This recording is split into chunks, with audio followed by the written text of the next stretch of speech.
Siz sharxonlisiz, turmush o'rtog'ingiz yangi yo'lli, qanaqa qilib tanishib qolgansizlar deb kommentariya keldi. 2019-yil Umrzoqda choyxonasida tanishib qolganmiz. Ayyomi mazalari bo'lmaganligi sababli bir kunga o'rinlariga ishga chiqqanman. O'sha kuni xo'jayinim kollektivlari bilan osh yeyish uchun choyxonaga kelgan ekanlar. Men kassada o'tirardim, shu to'lash uchun yonimga kelib, yoqtirib qopdilar. Telefon ishlatmasdim, ishxonadagilardan so'rab surishtirib, onam raqamlarini olib qoldilar.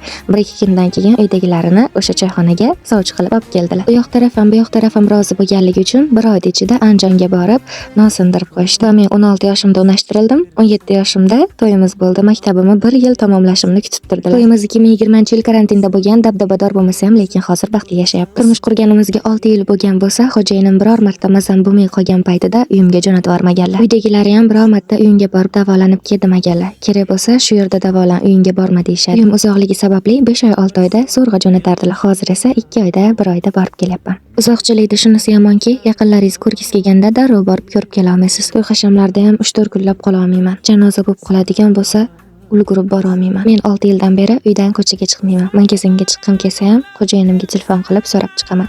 Qayergadir zaruratdan borgim kelib qolsa, xo'jayinim o'zlari olib borib keladilar. Qo'shnilarning uyiga kirib g'iybatlashib chiqmayman, ular ham meni uyimga kirishmaydi. Rosa 1 yil oldin xo'jayinimni zo'rg'a blog yuritishga ko'ndirdim. Yerga yotib, dumallab bo'lsa ham. Oddiy Honor telefonda videolarga olaman. Agar podpiska bosib qo'ysangiz, 8-martgacha mingta bo'lsak, iPhone olib, iPhone'da videoga olaman. Hech qayerda o'qimaganman, zo'rg'a maktabni tamomlaganman. Lekin har sohada yetukman. Bir marta ko'rib qolsam, ko'rgan narsalarimdan ham fantaziya qivoradigan xarakterim bor va bu xarakterim bilan hech qachon pand yemaganman. Reelslarimga reklamani 500 ming so'mdan olaman. Ko'proq barterga ham reklama kelib turadi. Yana qanaqadir savolinglar bo'lsa, kommentariyada yozib qoldiring. Meni yo'qotib qo'ymaslik uchun obuna tugmasini bosib qo'ying. Hammaga yoqimli ishtaha.